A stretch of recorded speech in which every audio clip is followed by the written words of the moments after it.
Après 33 ans derrière les barreaux. Je veux être reconnu non coupable. Je suis non coupable. Daniel Jolivet aura droit à un nouveau procès. Aussi, ce soir, le président Trump s'en prend au Canada pour sa gestion des feux de forêt. Et il y a 50 ans, la flamme olympique débarquait à Montréal. Je vais utiliser un mot, je pense, qui résume tout, c'est émerveillement. Et ça s'ancre en vous pour toujours. Il est 22 h, c'est l'heure de Nouveau Info.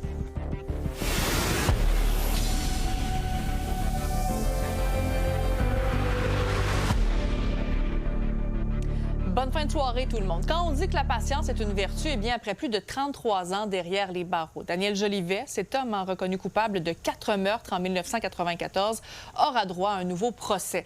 Lui qui a toujours clamé son innocence durant toutes ces années. Et c'est le ministre fédéral de la Justice qui en a fait cette annonce aujourd'hui. L'homme de 69 ans a été très ému là-dessus. Lily Mercure. C'est un moment énormément fort en émotion aujourd'hui quand Daniel Jolivet a montré la lettre du ministre fédéral Sean Fraser qui stipule qu'il y aurait eu une erreur judiciaire dans son verdict de culpabilité de 1994. Il faut rappeler que Jolivet a été condamné pour un quadruple meurtre survenu à Brossard en 92, mais il a toujours clamé son innocence. Daniel Jolivet dit avoir passé des moments difficiles depuis sa libération en décembre dernier, puisqu'il attendait une décision. C'est un travail qui n'a jamais cessé depuis le 14 novembre 1992. J'ai jamais cessé. Je veux être reconnu non coupable. Je suis non coupable. Puis je pense qu'on a été capable de démontrer au ministre de la Justice qu'il y avait des éléments qui faisaient en sorte que le document dont je suis possesseur le démontre très bien. M. Jolivet, il n'a pas eu un procès juste et équitable. S'il avait eu un procès juste et équitable, le jury aurait peut-être prononcé un verdict d'acquittement. C'est ce qu'il veut entendre. Et que le procès ait lieu ou non, il veut entendre les mots « acquitté ». Même si le ministre fédéral de la Justice a ordonné un nouveau procès, c'est pas garanti que ça va avoir lieu puisque la décision repose dans les mains du directeur des poursuites criminelles et pénales et ça prend une preuve complète. Et donc, étant donné que le procès remonte à il y a plus de 33 ans, il y a des éléments de preuve qui n'existent plus aujourd'hui puisqu'il y a des témoins qui sont décédés. Il y a deux pouvoirs discrétionnaires principaux de la couronne. Le premier, c'est de déposer des accusations et le deuxième, c'est d'interrompre les accusations.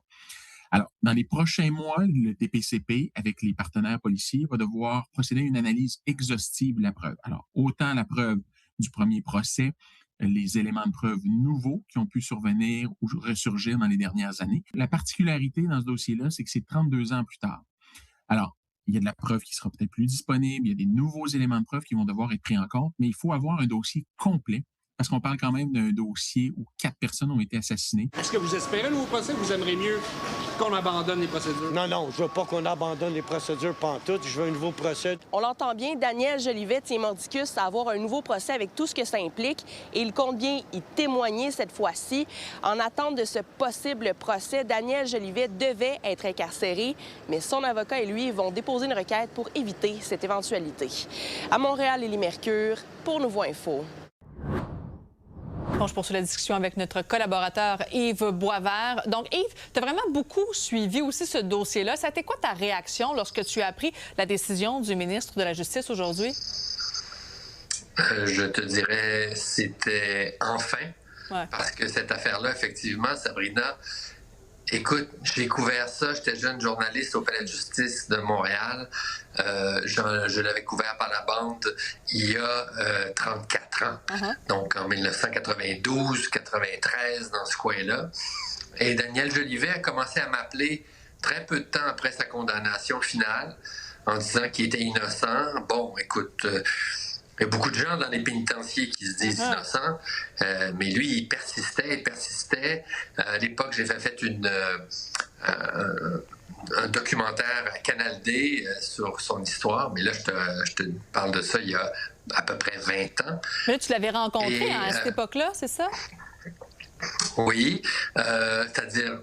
Enfin, oui, on s'était parlé. J'avais parlé avec tous les acteurs, dont certains maintenant sont morts. Pas tous les acteurs, mais disons l'acteur principal, le procureur de la couronne de l'époque. Et je l'ai rencontré, ça c'est plus récemment, quand j'ai fait une série pour la presse là-dessus. Pourquoi? Parce qu'il y a un gars qui s'appelle Pierre Bélan et qui n'a rien à voir avec le milieu des médias ou de la justice, c'est un spécialiste des belugas, une réputation internationale. Mais lui avait vu une émission d'Isabelle Richer là-dessus, puis il a dit ça n'a pas de bon sens. Il a commencé à creuser ça. Il est devenu convaincu que Daniel Jolivet était innocent.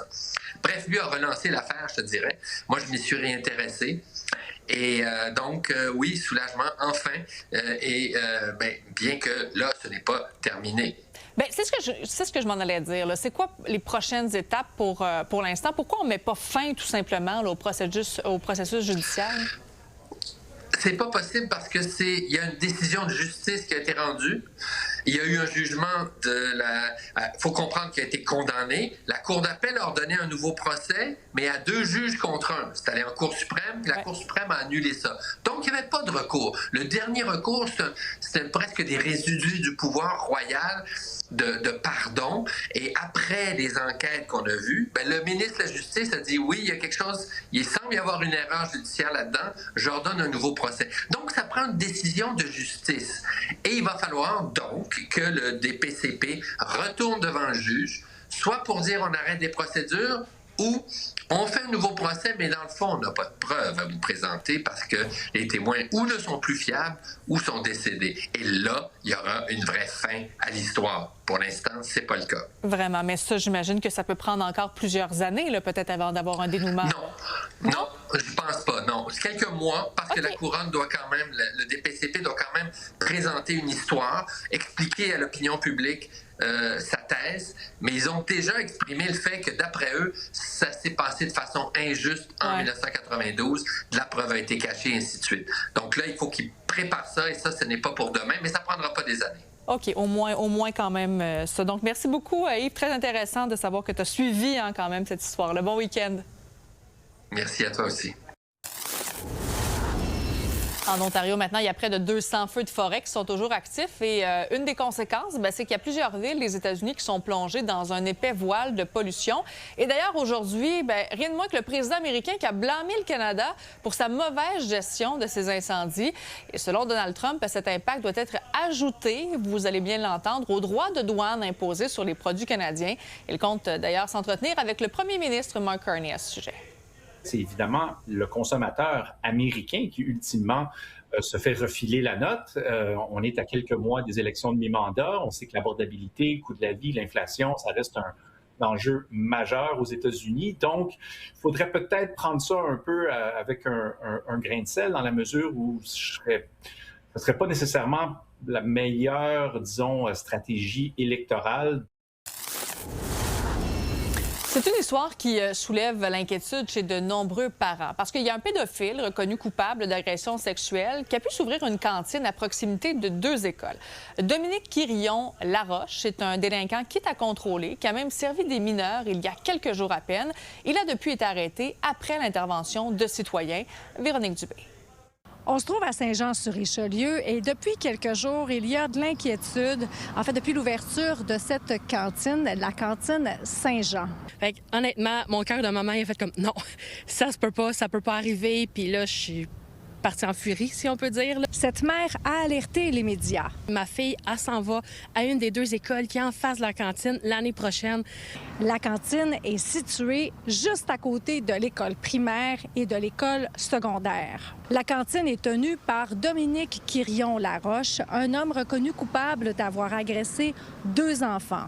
Il sort d'ailleurs de prison et il porte l'étiquette de délinquant dangereux à contrôler pour 20 ans. Je me souviens quand j'ai lu les articles que même il est allé jusqu'à accuser la petite fillette de ce qui s'est passé. Honnêtement, moi, je le perçois comme limite de la provocation, même du prêt à recommencer, à récidiver. Moi, je le vois comme étant je cherche ma prochaine victime. Lorsque nous avons contacté les policiers de Saint-Jean-sur-Richelieu en début de semaine, on nous a expliqué que l'homme ne brisait pas ses conditions malgré tout. Mais finalement, selon nos informations, il a été arrêté mercredi après-midi alors qu'il y avait des mineurs à l'intérieur de son commerce. C'est sûr que ça me soulage quand même. Après ça, je me dis, est-ce qu'il y aurait peut-être pu avoir un peu plus, dans le sens que moi, cet homme-là, il m'a quand même dit que ça faisait un petit peu plus d'1 an qu'il avait déjà le local à son nom de louer puis qu'il travaillait à ouvrir. Je peux comprendre que la Ville n'a pas nécessairement le temps de commencer à vérifier les antécédents de tout le monde, mais je me dis qu'il doit y avoir quelque chose à faire. Ce résident du secteur est sous choc et se demande comment ça se fait que la Ville a pu lui émettre un permis pour s'installer aussi près des 2 établissements scolaires. Il devrait avoir une implantation de système de puces. Tu sais, il y en a qui mettent des bracelets là, pour ceux qui sont vraiment récalcitrants. Implanter une puce, un collier, un bracelet, quelque chose pour avoir un point GPS, comme aux États-Unis. On n'avait pas de répit tant aussi longtemps que ce n'était pas fermé. Fait que là, c'est sûr, il a été arrêté à voir qu'est-ce qui est la suite. J'ose espérer que ça ne va pas réouvrir. Si c'est le cas, c'est sûr et certain que moi, je reviens en maman lionne parce qu'il n'y en a pas question, là. Dominique Quirion-Laroche a finalement comparu au palais de justice de Saint-Jean-sur-Richelieu pour avoir omis de se conformer à 4 ordonnances. Il est présentement remise en liberté sous certaines conditions et doit revenir en cours en septembre. À Saint-Jean-sur-Richelieu, Véronique Dubé pour Nouveau Info. C'était en 1976. Il y a 50 ans déjà, les athlètes entraient sur scène pour la cérémonie d'ouverture des Jeux de Montréal. C'est un événement historique pendant lequel la métropole a accueilli 6 millions de visiteurs. Ceux qui étaient aux premières loges se rappellent ce moment hors du commun. Juliette Poirot. La flamme olympique s'est rallumée aujourd'hui à Montréal dans la vasque originale des Jeux olympiques de 1976 pour souligner le 50e anniversaire de cet événement historique qui a rassemblé des millions de personnes à l'époque. On parle d'environ 3 millions de personnes qui sont venues assister aux compétitions directement dans le stade olympique, d'un peu plus de 6 000 athlètes provenant de 92 pays qui sont venus performer et d'environ 1 milliard de personnes qui ont suivi l'événement un peu partout dans le monde, à la télé et à la radio. Alors, j'avais 19 ans, j'étais étudiant à l'Université de Montréal, aux études commerciales, mais j'étais déjà animateur à la radio les fins de semaine, à la radio commerciale, à CKAC. On avait besoin de gens en supplément pour couvrir toutes les disciplines. Alors, on m'avait sorti de mes émissions de fin de semaine pour couvrir le tournoi de volleyball. Et lorsqu'on apprend qu'on sera sur le terrain, c'est tout, hein, mais je vais utiliser un mot, je pense, qui résume tout, c'est émerveillement. On va flotter sur un nuage d'émerveillement pendant 14, 15, 16 jours. Et ça s'ancre en vous pour toujours. Vous ne perdez jamais ces sensations. Je vous en parle 50 ans plus tard et elles sont encore très, très vives pour moi. Moi, j'avais 23 ans. J'étais l'annonceur au Stade olympique pour la compétition d'athlétisme. Je te raconte l'histoire. Il y avait un conseiller spécial et on était en répétition pour les compétitions d'athlétisme, etc. Et il dit, vous pouvez faire des erreurs à ce moment-ci sans trop de problèmes. Mais lorsque les Jeux vont commencer, souvenez-vous que vous avez 1 milliard et quelques centaines de millions de personnes qui vont entendre votre voix et vous écouter. Ça a été un privilège pour moi que d'être là pendant ces journées absolument mémorables. Quand tu as 23 ans, tu dis, bon, ben, c'est une entrée en matière absolument extraordinaire. Les Jeux olympiques de 1976 ont marqué un tournant dans le rayonnement du Québec et de Montréal à l'international, un legs qui se fait encore ressentir aujourd'hui. Mais est-ce que Montréal pourrait à nouveau recevoir des Jeux olympiques dans les prochaines années? Tandis que Michel Lacroix pense que non, eh bien Pierre Houde, lui, a toujours ce rêve en tête, du moins pour les Jeux d'hiver. Je crois sincèrement qu'il est possible que Montréal soit ville olympique quelque part dans les 50 prochaines années. Je crois cependant que les Jeux d'hiver seraient plus réalistes. Et dans le cadre de ce 50e anniversaire, eh bien, plusieurs activités gratuites sont proposées par la ville, comme des expositions ou encore des spectacles. Mais une date à retenir, c'est vraiment le 1er août avec le grand spectacle qui s'intitule Feu sacré, qui sera présenté ici même sur l'esplanade du Parc olympique à 21h et c'est gratuit. À Montréal, Juliette Poirot pour Nouveau Info. Le festival Juste pour rire est de retour à la Place des Arts au centre-ville de Montréal. Et encore cette année, le festival attire des humoristes des 4 coins du globe. Tous les détails au retour de la pause.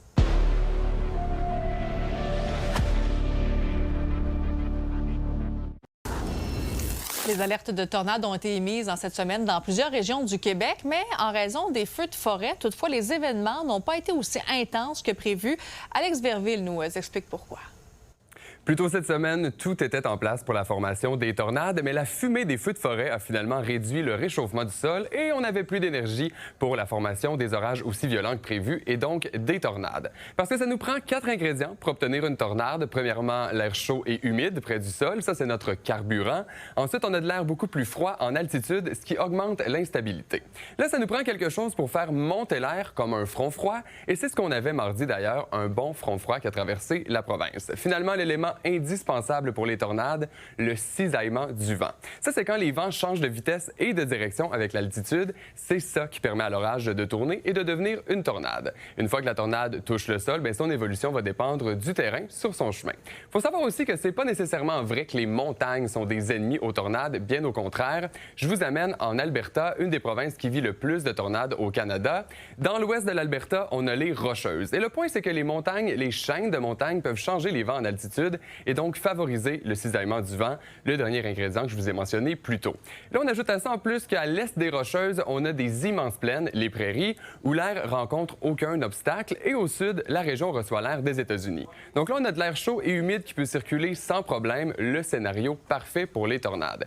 Cette année, c'est une preuve que le phénomène est bien présent. D'ailleurs, l'Alberta a déjà vécu 24 tornades, alors que la moyenne est de 11. Si la saison est intense dans les prairies, c'est tout le contraire au Québec présentement. Voici la situation par province. Lundi, on a confirmé une nouvelle tornade chez nous, une qui s'est produite le 1er juillet dernier, ce qui monte le compte à 2 au Québec. L'Ontario aussi, une saison très calme, elle qui est la province qui en vit le plus chaque année. 8 tornades en 2026 contre une moyenne annuelle de 18. Il faut savoir que les données sur les tornades n'entrent pas rapidement au Canada. On doit attendre une analyse d'Environnement Canada ou du Northern Tornado Project avant de confirmer l'événement. Donc, le compte pour juillet pourrait augmenter dans les prochaines semaines. Dans tous les cas, on est toujours dans le pic d'activité. Pour les prairies, on vit généralement le plus de tornades en juillet et août.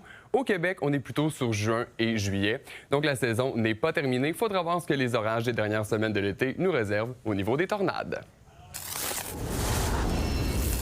Malgré les différents scandales qui ont éclaboussé Juste pour rire, eh bien, le Festival montréalais n'a pas perdu de sa popularité alors qu'il y a des artistes dans des 4 coins du monde qui débarquent à Montréal juste pour vivre leur rêve de l'humour.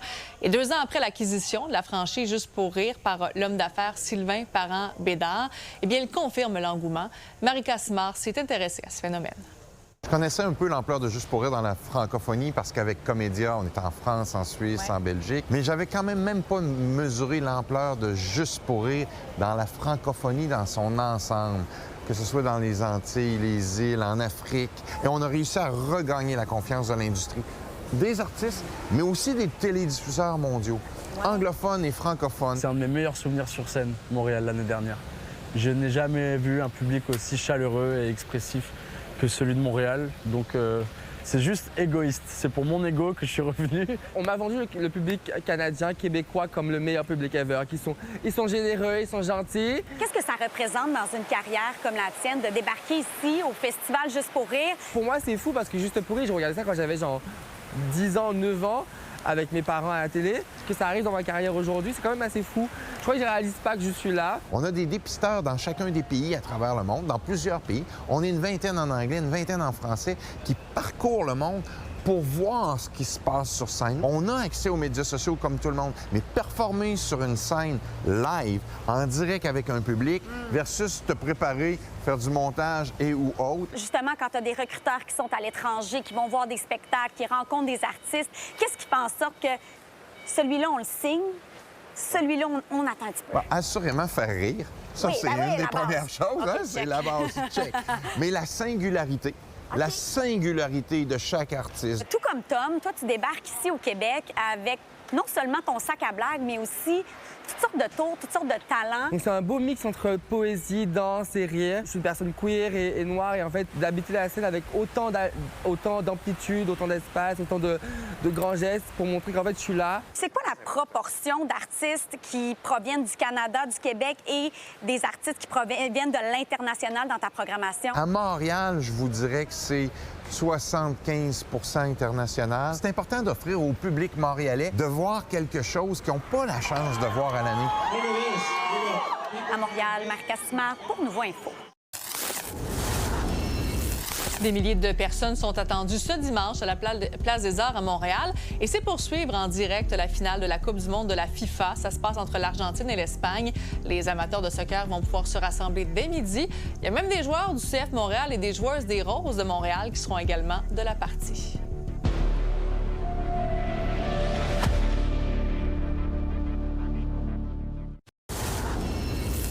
À Québec, la fin du festival d'été approche, mais on a encore le temps d'en profiter. Je joins justement Félix-Antoine qui est à l'entrée des plaines d'Abraham parce que c'est Muse qui est en train d'en mettre plein la vue aux fans, là.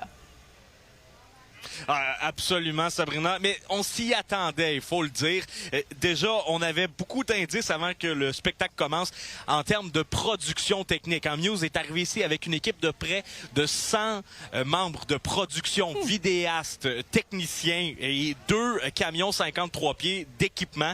Honnêtement, c'était assez spectaculaire. Mais il faut le dire, là, du côté des festivaliers à qui on a parlé, c'est le genre de choses à quoi on s'attend d'un spectacle de Muse. À quoi on doit s'attendre d'un show de Muse, d'après toi? Un show de malade! Est-ce que t'as une toune que t'as besoin d'entendre à soir? Madness! Alors, la façon qu'ils font la musique, puis comme l'ambiance, puis tout, c'est magnifique, genre. Dans leur nouveau album, il y a comme un solo de guitare. J'ai vraiment hâte de l'entendre. Ça peut vous exciter d'être là ce soir? Ben oui, Chris! On a couru à l'entrée, moi puis lui, comme 2 malades pour être ici. Avez-vous eu besoin d'attendre longtemps pour arriver là? Quand même, une heure ou une ou 2 heures, pas mal, facile. À quoi on s'attend d'un show de Muse? Ah, du gros rock! Incroyable, effets spéciaux, plein d'affaires. Les gens sont hot, sont vraiment motivés. Mais là, il faut dire quand même que c'est pas la première fois que le groupe se produit sur les plaines, là. Non, ils étaient présents en 2017 pour un spectacle. C'est d'ailleurs ce qui faisait qu'ils sont arrivés aussi équipés cette année. Ils savaient déjà comment ça se passait là, pour le festival d'été de Québec, mais ça reste quand même, comme nous dit le directeur de la programmation Louis Bellavance, extrêmement rare un groupe qui revient une deuxième fois. C'est très rare. Ça prend les bonnes conditions. La Ville de Québec est là pour Muse. C'est un marché très fort pour eux. Ils savent où ils s'en viennent. Ils connaissent la ville, notre équipe, nos installations. Ils font des demandes en fonction de... La dernière fois, on avait ça, on avait fait ça comme ça. Je sais par les avances techniques qu'on fait. Et juste de voir, écoute, c'est une centaine de personnes qui est sur la route. Le FEC se termine avec 2 spectacles aux Antipodes. Samedi, c'est soirée électro avec Martin Garrix et dimanche, c'est soirée country avec Jelly Roll. Merci beaucoup, Félix-Antoine. Bonne fin de festival. Au plaisir. Bon, et là-dessus, c'est le début des vacances de la construction. Le tiers des Québécois est en congé pendant les 2 prochaines semaines. Bien sûr, il faut être vigilant sur les routes. La Sûreté du Québec qui appelle un appel à la prudence. Alors voilà, là-dessus, passez une agréable soirée, un bon week-end et on se retrouve dès lundi.